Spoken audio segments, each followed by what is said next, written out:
할렐루야. 우리 지금부터 2023년 4월 25일 화요일 말씀으로 여는 새벽 함께 합시다. 우리 다 같이 기도합니다. 하나님 감사합니다. 오늘도 우리를 사랑하시고 주의 품에 품으셔서 주의 말씀으로 우리를 인도하시고 주의 뜻대로 살 수 있도록 우리를 붙잡아 주시오니 우리가 말씀의 은혜 가운데 주님의 뜻을 알고 주님 나라 만들어가는 주님 백성으로 설 수 있도록 인도하여 주시옵소서. 우리 가운데 치유가 있게 하시고 회복이 있게 하시고 위로가 있게 하시고 또 생명이 있게 하셔서 우리가 가는 곳마다 생명의 놀라운 은혜가 넘칠 수 있도록 도와주시옵소서. 부족한 용 주님의 손에 잘 들어주시고 주님 손에 잘 맞는 도구 되어서 주님 뜻대로 주님 말씀만 전하는 그런 좋은 도구 될 수 있도록 인도하여 주시옵소서. 처음부터 끝까지 주님 홀로 영광 받으시고 홀로 주관하여 주시며 우리의 모든 삶에서 예수 그리스도의 보혈이 강같이 흐르고 성령의 강력한 인도하심이 있을 수 있도록 도와주시옵소서. 언제나 함께 하시는 예수님의 이름으로 감사하며 기도하옵나이다. 아멘. 오늘 함께 나누실 하나님의 말씀은 사무엘하 9장 1절에서 13절의 말씀입니다. 사무엘하 9장 1절에서 13절 우리 함께 나누시겠습니다. 다윗이 이르되 사울의 집에 아직도 남은 사람이 있느냐? 내가 요나단으로 말미암아 그 사람에게 은총을 베풀리라 하니라. 사울의 집에는 종 한 사람이 있으니 그의 이름은 시바라. 그를 다윗의 앞으로 부르매 왕이 그에게 말하되 내가 시바냐 하니 이르되 당신의 종이니이다 하니라. 왕이 이르되 사울의 집에 아직도 남은 사람이 없느냐? 내가 그 사람에게 하나님의 은총을 베풀고자 하노라 하니 시바가 왕께 아뢰되 요나단의 아들 하나가 있는데 다리 저는 자니이다 하니라. 왕이 그에게 말하되 그가 어디 있느냐 하니 시바가 왕께 아뢰되 로드발 암미엘의 아들 마길의 집에 있나이다 하니라. 다윗 왕이 사람을 보내어 로드발 암미엘의 아들 마길의 집에서 그를 데려오니 사울의 손자 요나단의 아들 무비보셋이 다윗에게 나와 그 앞에 엎드려 절하매 다윗이 이르되 무비보셋이여 하니 그가 이르기를 보소서 당신의 종이니이다. 다윗이 그에게 이르되 무서워하지 말라. 내가 반드시 내 아버지 요나단으로 말미암아 내게 은총을 베풀리라. 내가 내 할아버지 사울의 모든 밭을 다 내게 도로 주겠고 또 너는 항상 내 상에서 떡을 먹을지니라 하니 그가 절하여 이르되 이 종이 무엇이기에 왕께서 죽은 개 같은 나를 돌아보시나이까 하니라.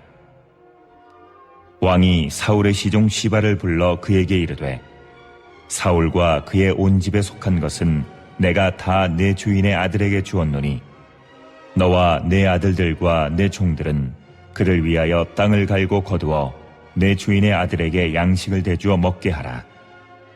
그러나 내 주인의 아들 무비보셋은 항상 내 상에서 떡을 먹으리라 하니라. 시바는 아들이 15명이요 종이 20명이라. 시바가 왕께 아뢰되 내 주 왕께서 모든 일을 종에게 명령하신 대로 종이 준행하겠나이다 하니라. 무비보셋은 왕자 중 하나처럼 왕의 상에서 먹으니라. 무비보셋에게 어린아들 하나가 있으니 이름은 미가더라. 시바의 집에 사는 자마다 무비보셋의 종이 되니라. 무비보셋이 항상 왕의 상에서 먹으므로 예루살렘에 사니라. 그는 두 발을 다 절더라. 오늘은 무비보셋에 대한 이야기가 나와요. 무비보셋은 이미 앞서 이렇게 어떤 방식으로 그 왕권이 바뀔 때 그 혁명의 시기에 어떻게 도망갔는지 얘기가 나와요. 그래서 유모가 떨어뜨려서 발을 절게 됐고 나오죠. 요나단의 아들이에요. 유일하게 살아남은 사울 왕족의 후손이죠. 네. 사실은 이렇게 이 왕권이 교체되는 시기에 이전 왕족의 그 자치는 싹 없애버리는 게 그 당시에 모든 그런 관례처럼 돼 있었죠. 이전 왕족이 남아있으면 백성들을 장악하는데 어렵다는 그런 판단이 있는 거예요. 그래서 이전 왕족의 왕족들을 싹 쓸어버리는 것들을 주로 행했죠. 지금의 왕권을 가지고 정권을 잡은 그런 왕족들이 그러니까 혁명 세력들이 그런 식으로 행했죠. 실제로 고려에서 우리 조선으로 넘어올 때 왕씨, 그러니까 우리나라의 왕씨가 한 왕족이었을 정도면 굉장히 많아야 되는데 왕씨가 별로 없어요. 왜 그러냐면 왕씨들을 다 죽여버렸어요. 그러니까 고려 시대의 왕족이었고 정말 많은 사람들이 있었는데 그 왕씨를 막 전부 죽여버리니까 어떤 일들을 했냐면 한문을 바꾸는 거죠. 그러니까 점을 하나 쳐서 옥시로 바꾸던지 아니면 삿갓을 씌워서 전시로 바꾸던지. 그래서 우리나라의 전시, 옥시는 주로 왕씨였을 것이다. 이런 이야기도 사실은 있어요. 그러니까 제가 이 예를 들은 이유는 그만큼 이전 왕족들을 살려두는 일은 쉽지 않다. 그래서 근데 다윗이 정말 잘한 일 중에 하나는 뭐냐면 그런 식의 잘못된 그런 관례를 행하지 않았다는 거예요. 한 명도 사울 왕족을 죽이지 않았어요. 근데 이것도 역시 제가 늘 말씀드리지만 하나님께 기름 부은 자를 함부로 할 수 없다. 하나님께서 세우신 왕족을 내가 함부로 할 수 없다라고 하는 그런 관념이 확실하게 잡혀 있었어요. 그래서 사실은 구테타가 아니잖아요. 뭐 어떤 분들은 구테타라고 그러는데 구테타는 아니죠. 왕과 왕의 아들들이 전쟁에서 죽었어요. 전쟁에서 죽어서 왕이 없어졌었어요. 우리가 사무엘 하를 쭉 읽어보면 아시겠지만 자연스럽게 백성들이 원해서 왕이 된 거예요. 그러니까 누구를 죽여서 왕권을 뺏기 위해 나서서 행함으로 얻은 왕권이 아니라는 거죠. 하나님이 인정하셨고 백성이 인정한 왕으로 섰기 때문에 일부러 그 왕족들을 죽이거나 하는 행동을 하지 않았어요. 하나님의 뜻을 존중한다는 그런 삶의 태도 때문이었던 것 같아요. 더군다나 요나단과 사이에서 약속이 있었어요.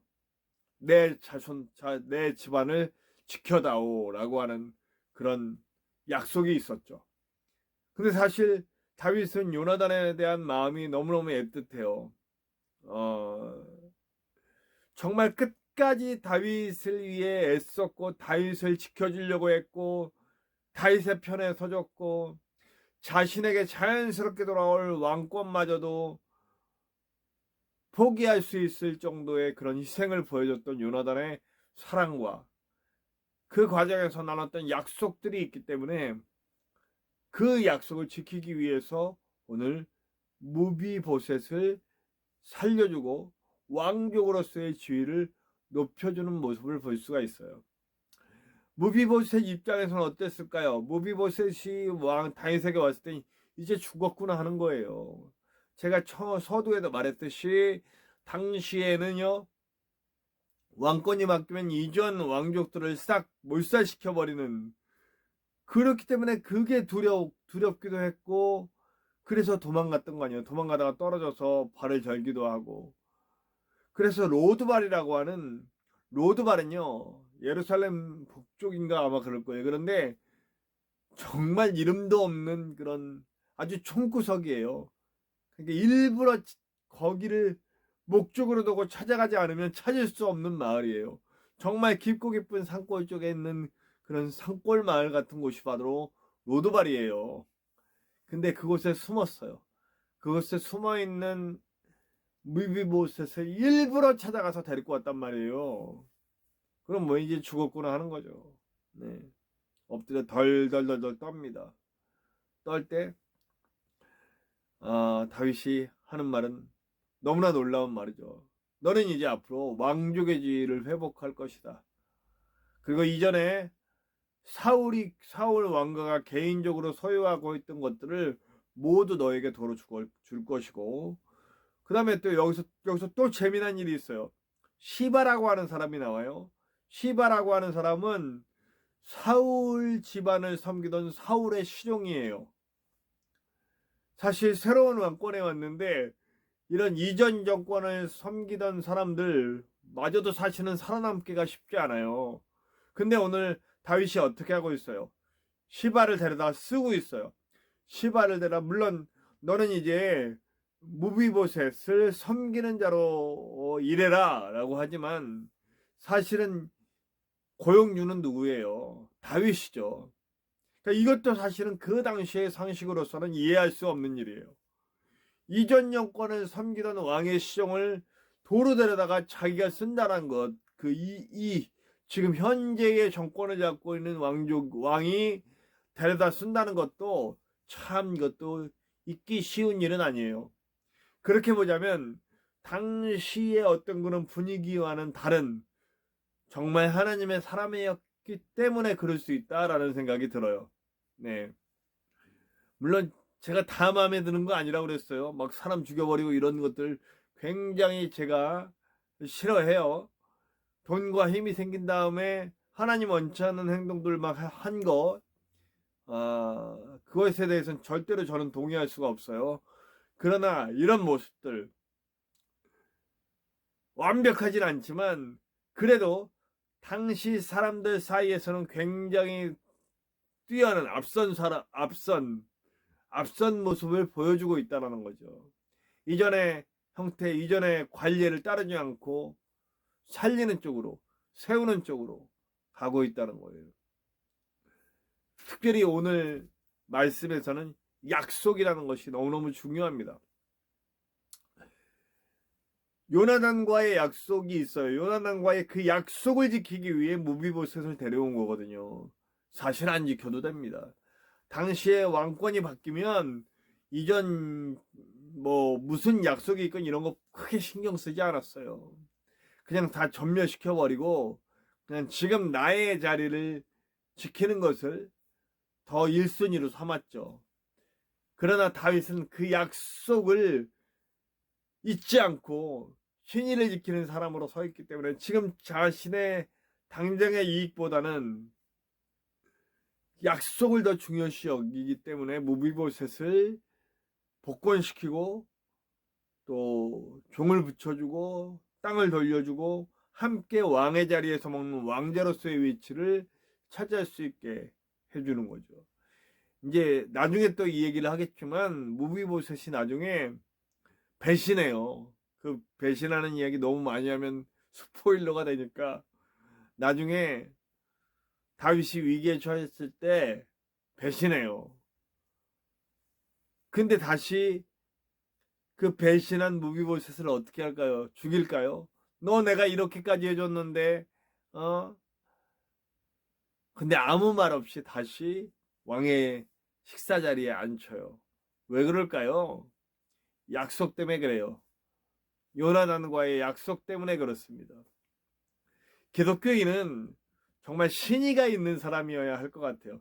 당장의 이익을 위해 막 이렇게 막 바꾸고 여기 붙었다 저기 붙었다 하는 게 아니라 정말 믿을 수 있는 사람, 약속 지키는 사람, 이런 사람이 돼야 될 것 같아요. 사실은요, 우리 하나님에게 있어서 약속이라고 하는 건 굉장히 중요하죠.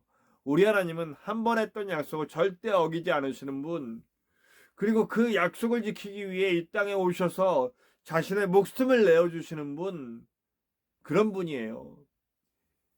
예수님이 그 약속의 징표고 또 예수님의 약속이 있어요. 다시 오시겠다고 하신 약속이 있어요. 우리는 정말 이제까지 약속을 하시고 모든 것을 지켜오신 우리 하나님이시고 그 현현이 바로 나타나신 모습이 예수님이기 때문에 그 예수님의 약속을 믿고 우리는 인생 이 세상 끝날까지 하나님의 자녀로 예수님의 제자로 살아가는 거죠.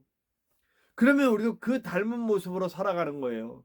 다윗도 사실은 이렇게 신의를 지킬 수 있는 건 하나님과의 깊은 교제 속에 나눠진 하나님의 마음을 부음받았기 때문에 이렇게 신의가 있는 사람이 될 수 있다는 될 수 있다고 저는 생각합니다. 우리는 신의가 있는 사람이 돼야 합니다. 누가 봐도 믿을 수 있는 사람, 누가 봐도 신뢰가 가는 사람, 그 사람과의 한 약속을 절대로 지키는 사람, 그런 그리스도인이 돼야 할 줄로 믿습니다. 왜냐하면 우리는 하나님의 자녀고 하나님을 닮은 사람이고, 다윗도 그 하나님과의 깊은 기도 속에 하나님의 마음을 부음받고 하나님을 닮아 있기 때문에 이런 신의를 지킬 수 있는 것이 아닌가 하는 생각을 해봅니다. 우리 부디 정말 믿을 수 있는 사람이 되어서, 정말 신이 있는 사람이 되어서 사람들로부터 칭찬받을 수 있는, 그래서 우리를 통해 하나님이 드러날 수 있는, 하나님의 마음을 드러내고 보여줄 수 있는 저와 여러분들이 되시기를 간절히 축원합니다. 우리 함께 찬송해요. 찬송가 310장 하나님의 은혜로 함께 찬양합시다. 찬송가 310장입니다. 하나님의 은혜로 함께 찬송합시다.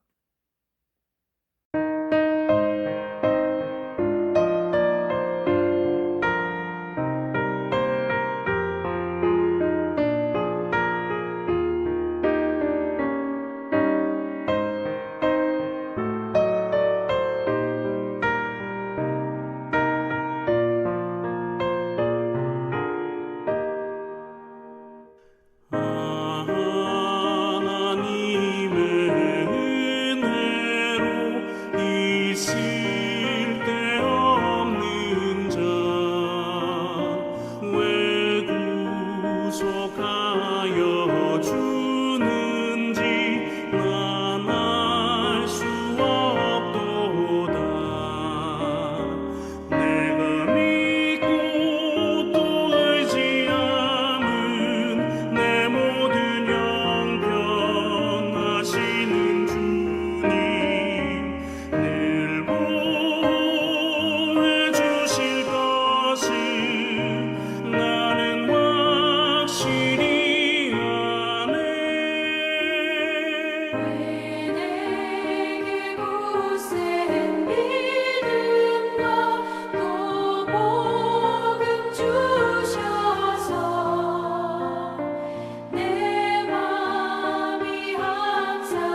자, 우리 함께 기도해요. 말씀 받은 대로 주님, 사람들 앞에 신의 있는 사람이 될 수 있도록, 믿을 수 있는 사람이 될 수 있도록 붙들어 주시옵소서.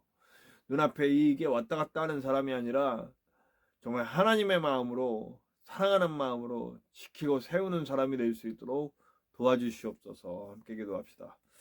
그렇기 때문에 우리는 어딜 가나 사람 살리고 세우는 사람이 되어야 합니다. 이태원에서 가족을 잃고 아파하는 저 분들, 지금 2차 가해를 당하고 있는 그분들을 위해 꼭 기도합시다. 그리고 그들을 내게 손 내밉시다. 이방 종교의 땅이지만 일어난 지진 때문에 고통받고 있습니다. 그들의 그 아픔이 빨리 회복될 수 있도록 하나님, 이 기회에 그들에게 하나님을 알릴 수 있도록 도와주시옵소서. 함께 기도하고요. 또 전쟁 가운데, 전쟁이 아직도 안 끝나고 계속 진행되고 있어요. 어느새 사람들은 전쟁이 있는지도 없는지도 모르게 지나가고 있지만 이 전쟁 빨리 끝나야 합니다. 많은 사람들이 지금도 이 전쟁 때문에 죽어가고 있어요. 부디 기도 부탁드립니다. 우리 목숨 걸고 선교하시는 아름다운 선교사님들, 그리고 특별히 우리 지동호 선교사님 부부를 위해서 기도해 주시고요. 그리고 동토의 땅 북한에서 목숨 걸고 예수님 믿고 계시는 아름다운 성도들과 그 외 여러 이방 종교의 땅에서 핍박과 압박 속에서도 주님 붙들고 있는 아름다운 성도들을 위해서 기도해 주시고요. 복음을 잃고 이 땅의 돈과 이 땅의 힘에, 그리고 이 땅의 복에 매몰되어 있는 교회가, 그 재단 무너지고 있는데 다시 복음으로 세워질 수 있도록 기도 부탁드립니다. 부족한 종의 사역을 위해서 기도해 주세요. 저는 지금 기도하는 것은, 이제 기도하는 것은 파트타임이라도 주말 사역을 하고 싶다라는 생각이 있어요. 주말 사역 자리가 나올 수 있도록 기도 부탁드립니다. 또 저와 여러분의 기도 제목 속에도 하나님의 그 놀라운 은혜가 나타날 것을 믿습니다. 우리 함께 주기도문 하시고 다 같이 기도합시다. 주기도문 합니다.